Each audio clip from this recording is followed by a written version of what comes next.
Should you be buying or selling Breece Hall this offseason? Kate and I have a little bit of a difference of an opinion here. All that and more in this episode of the Locked On Dynasty Football Podcast. You are Locked On Dynasty Football, part of the Locked On Podcast Network. Here are your hosts, Marcus Mosher and Kate Magdziuk. Welcome back to the Locked On Dynasty Football Podcast, part of the Locked On Podcast Network, your team every day. We'd like to thank you for making us your first listen of the day. I am your host, Marcus Mosher. You can follow me on Twitter at Marcus_Mosher. Joining me today, as always, is Kate Magdziuk. You can follow her on Twitter at Kate Magdziuk. We are continuing with our AFC East previews, talking about the New York Jets today as we get ready for the season. Kate, usually we go buy, sell, and hold. Today, we're changing things up a little bit. We're talking about our sells. Is Breece Hall a sell in Dynasty this offseason? Because I think he is. Marcus, I'm going to disagree with you. I actually think that the price point for Jets running back Breece Hall, who had a fantastic rookie season, despite it ending way too early due to a torn ACL, he would, mark my words, he would have been offensive rookie of the year had it not been for that season-ending injury. Got to talk about the current value, because I do feel like the value seems about right.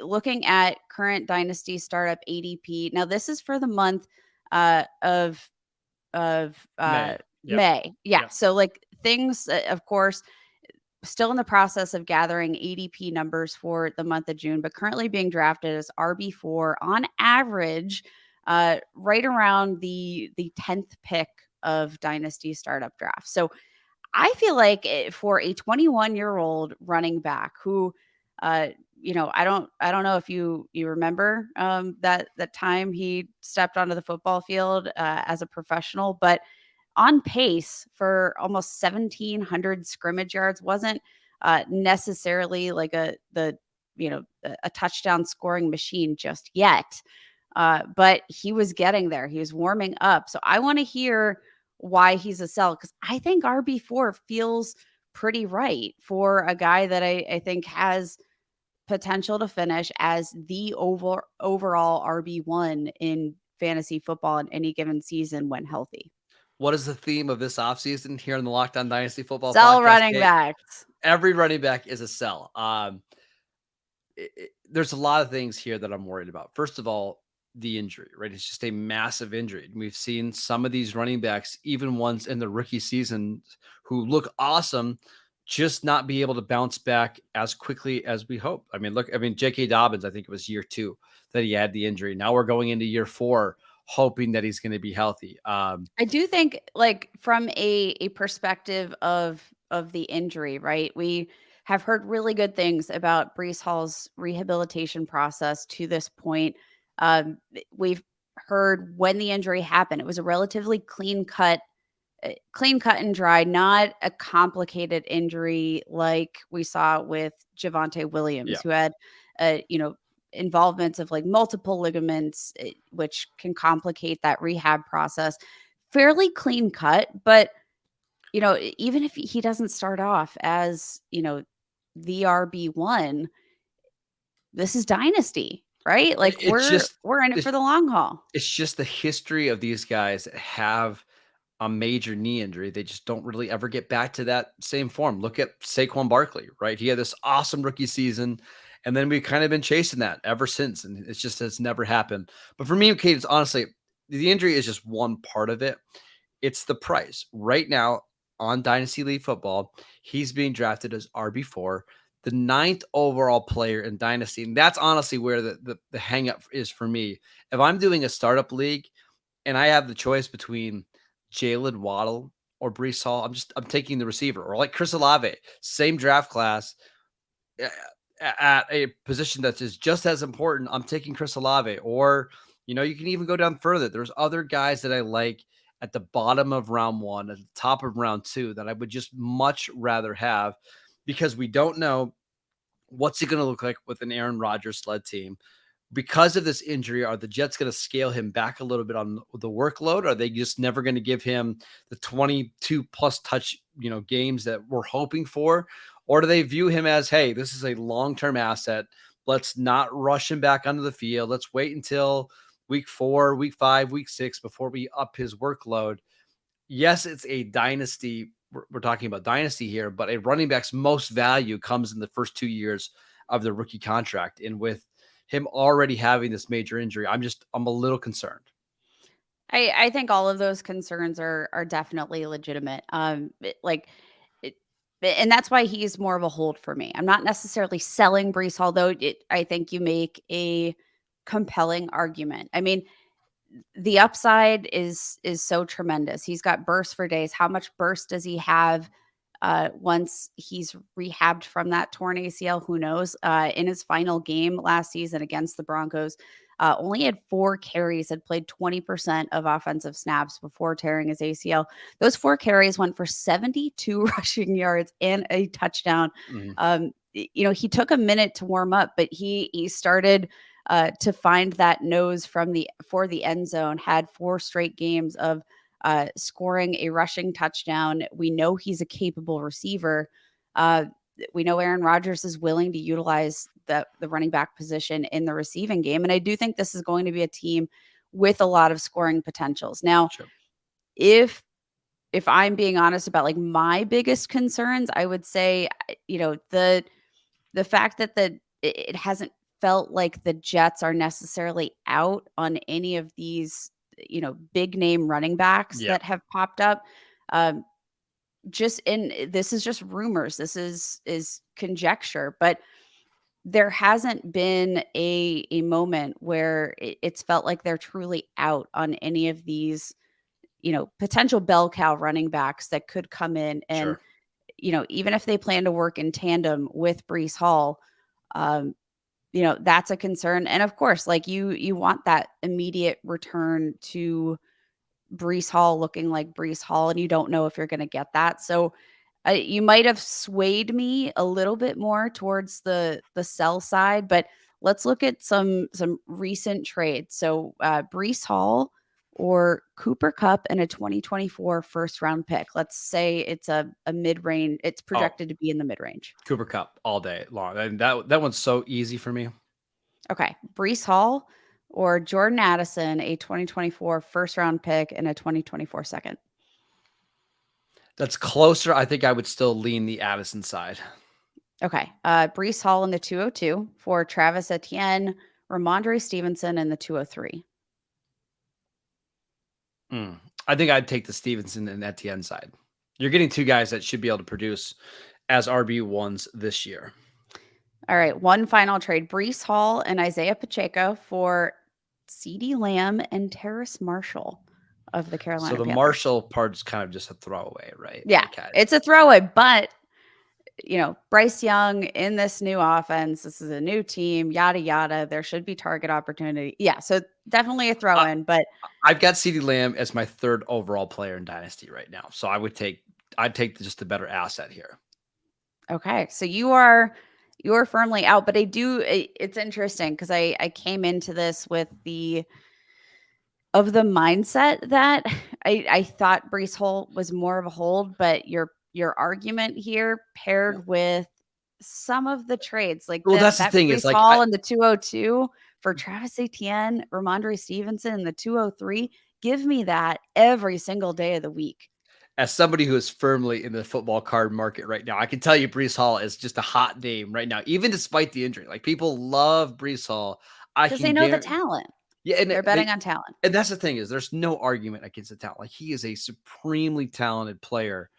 But I think at the 9th overall player in your dynasty league, there's just too much unknown. Plus, I kind of don't want a top 10, pick that's a running back right now. I want a position that's a little bit more stable year to year. So if I can flip him for one of the trades that you mentioned, I would do that. I'm sure that somebody in your dynasty league is willing to give you a king's ransom for Breece Hall. Okay, let's talk about the player that we are buying for the New York Jets this offseason next. This episode is brought to you by FanDuel. make your way to FanDuel, because right now new customers can get a no sweat first bet up to $2,500. That is $2,500 back in bonus bets if your first bet doesn't win. Now, I know all the playoff action is done. We're going to go a long time without any sports other than MLB and WNBA right now. But you can go bet on some NFL futures like the Atlanta Falcons to go over 8.5 wins. Maybe my favorite bet that I've already placed on FanDuel. Go do that, because we got no playoff action for a while. There's no better place to bet on all the action than America's #1 sportsbook. Visit FanDuel.com/lockedon and get a no sweat first bet up to $2,500. That's FanDuel.com/lockedon, where you can bet on our Atlanta Falcons. FanDuel, the official sports betting partner of the NBA. All right, Kate, we are back talking about the New York Jets on this episode of Locked On Dynasty Football Podcast. We talked about Breece Hall being a sell or a hold, just depending on your mindset. But you and I are both in agreement here on Allen Lazard. Why should you be buying Allen Lazard in your Dynasty leagues? This is like I'm going to be honest. I feel a little gross about it, but I'm going to need our entire audience to bear with me here, because this is not going to feel good. Allen Lazard, 27 years old, 6'5", 227 pounds, and let's not forget the fact that he was recruited to the New York Jets by Aaron Rodgers. Like, remember this whole time, right? Like, back and forth. Is Aaron Rodgers, are they going to get a deal done? Is he going to the Jets? Is he going to stay with the Packers? Is he going to retire? Like, this whole thing happened. And then as soon as we got word that, okay, Aaron Rodgers has quote unquote put out a list, and guess who was the first player who really dove into that list? It was Allen Lazard. It's really interesting because you look at the Packers 2023 or 2022 season, and Allen Lazard was not overly efficient when being targeted by Aaron Rodgers. In fact, like, when you're looking at all of the players, all 15 of the players that saw targets from Aaron Rodgers last year, he was one of the least efficient. 59% completion rate on passes thrown by Rodgers, 6 touchdowns, fantastic. 5 interceptions on those targets. No other player on the Packer had 2 interceptions on intended targets. Fifth lowest passer rating when targeted among those players. It didn't matter though. You know why? Because Aaron Rodgers trusts Allen Lazard, and that is, I think, more than enough reason. Right now in Dynasty startups, he is being drafted as the wide receiver 70. And I do think the upside, especially when we're touting the scoring potential of this Jets offense with Aaron Rodgers, with Breece Hall, even if he's not at 100%, right? Like, I do think what you're probably getting from Allen Lazard is a wide receiver 2, wide receiver 3. And right now he's kind of a throw-in. He's not an asset you're necessarily targeting, but you can get him thrown into another trade. And I think the floor is relatively safe.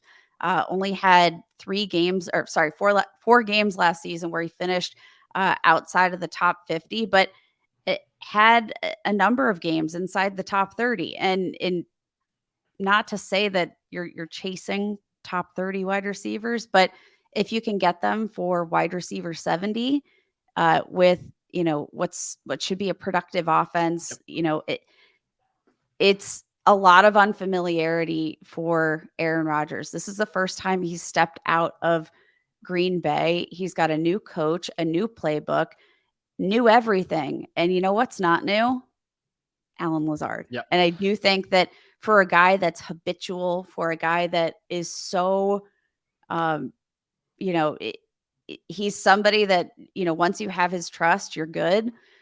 For a guy like that, I want somebody that he could look to as a safety blanket. I do think that's Allen Lazard. And the gap in fantasy, I'm sure it's going to be fine, between Allen Lazard and Garrett Wilson, but so is the price tag.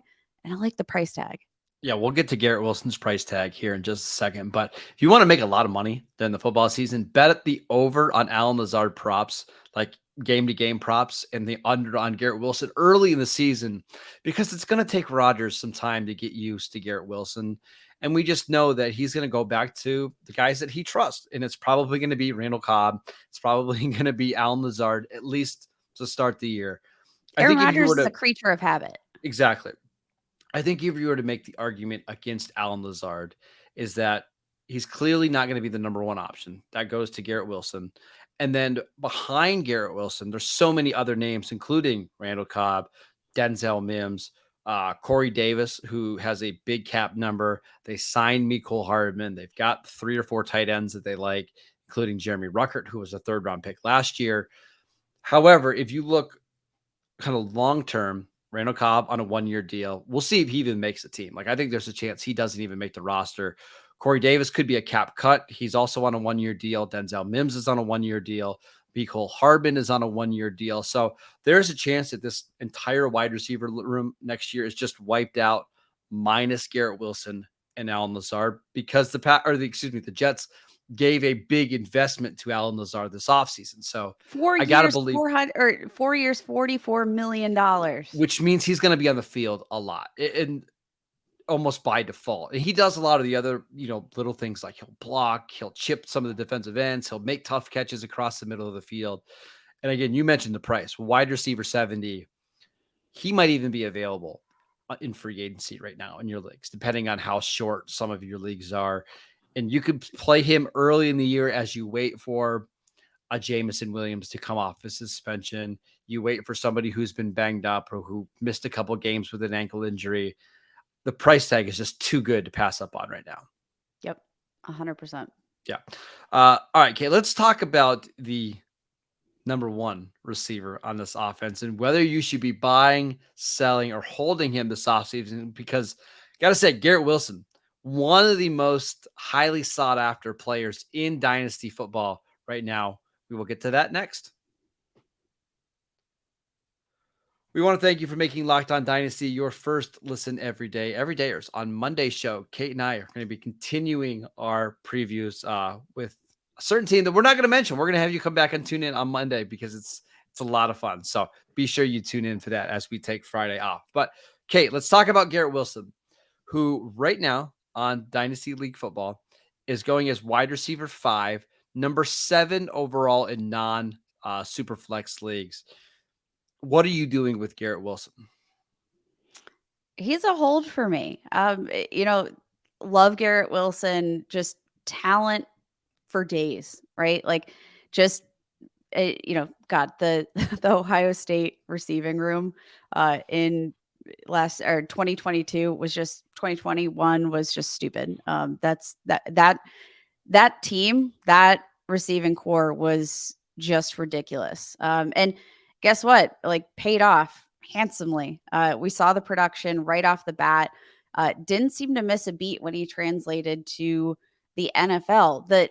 The reason he's a hold for me, I know he's a sell for you, not to give away your tease here, but I think like what we can probably expect from him is top 5 wide receiver. Like, I don't see much value in going to buy him because I think that's, you're kind of buying him at his peak. But just really quickly to mention that. So in January, he was the 15th overall player, and then it's kind of steadily risen all the way up to number 7 right now. So he hasn't played at all in the last 5 months, but he's seen his value just skyrocket. It's the Aaron Rodgers effect. And the first moment we start to see some really nice highlight reels of Aaron Rodgers to Garrett Wilson, we know we're going to get plenty of those clips in training camp. And that price tag is going to continue to rise. So give us your pitch. Why are you selling Garrett Wilson? Because I think we're both in agreement. Like, the talent is not the reason that you would ever sell Garrett Wilson. No. I think it's the price point, right? And that's exactly it. I'm looking at all these second-year receivers, trying to figure out which ones I want to buy and sell. And if I had just my choice and the cost was all exactly the same, it's Garrett Wilson. I just think he's got the most talent. He's the best receiver of the group, making plays after the catch. But I don't think the gap between like Garrett Wilson and Chris Olave and Drake London is all that big. So if I can flip, and we've seen these trades already happen this offseason. If I can flip Garrett Wilson for Chris Olave and a first-round pick, I'm doing that all day. If I can do that same trade for a mid-2024 first-round pick in Drake London, I'm doing that because all day, because there's just so many different avenues in which that trade could work out for me. Drake London could easily outproduce Garrett Wilson this year. That first-round pick could easily turn into a top 3 pick, and all of a sudden, I got a receiver that's better than Garrett Wilson and Marvin Harrison Jr. or whoever it might be. It's just the price tag because the talent is unreal. I will say we talked about 2 players with high upside in Breece Hall and Garrett Wilson. Garrett Wilson being drafted slightly ahead of Breece Hall, and that makes sense to me. I would much rather have Garrett Wilson right now than Breece Hall. And that fits with our motif this offseason. Sell running backs, buy wide receivers. There is so much more longevity and stability in the wide receiver position, especially for dynasty fantasy football leagues. A trade that just happened 2 days ago, Marcus, Garrett Wilson and tight end Greg Dulcich for Drake London, Dallas Goedert, a 2024 first rounder and second round pick. So let's just hash this out a little bit. I think the gap between Dallas Goedert and Greg Dulcich is worth, I don't know, at least a round 2 pick, right? And I think the difference between Garrett Wilson and Drake London is worth probably a round 2 pick. So you basically get a first round pick for free in that trade. Yes, Absolutely. For that price tag, if I can get this kind of trade for Garrett Wilson, his bags are packed already. There's another trade. Actually, it's a couple down on the website. It was Chris Olave in the 110 for Garrett Wilson in the 205.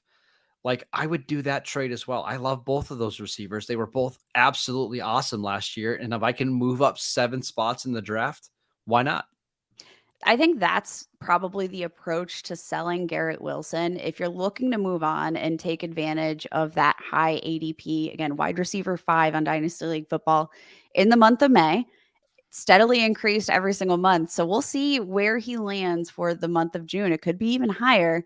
But like some of the wide receivers going behind him, T. Higgins, Amon-Ra St. Brown, Drake London, Tyreek Hill, Jackson Smith, and Jigba, I would take a package deal and move on from Garrett Wilson if I can get one of these other players that I know is similarly, high tiered, maybe not quite as high, but if I can get some more assets back and really start to fill out a dynasty roster, breaking down some of these top tier players and getting those players that are just that one tier below, that can be the difference in winning your dynasty fantasy football league. It's Olave for me because you're getting somebody who is the same age, right? Who is the clear-cut number 1 receiver on that offense, but I also get a little bit extra to pair with it. That's the move for me. I would also consider the same type of move for Drake London. But if you're more in a win now window and you want to flip him for Tyreek Hill and something else super valuable, I think that makes a lot of sense as well. Yep, for sure. Right. I think this is the approach, and I'm gonna be combing through some of my dynasty rosters today and see what I can come up with. All right, that is it for today's show. We want to thank you for making Locked On Dynasty your first listen every single day. Again, we are off on Monday, but we are back on, we are off on Friday, but we are back on Monday with a certain team in the AFC North that has completely revamped their wide receiver core. So make sure you guys tune in for that. We'll remind you that we are free and available on all platforms. Go check us out on YouTube. You can follow Kate on Twitter at Kate Madjuk. I'm at Marcus_Mosier. Enjoy your weekend. We will see you guys right back here on Monday.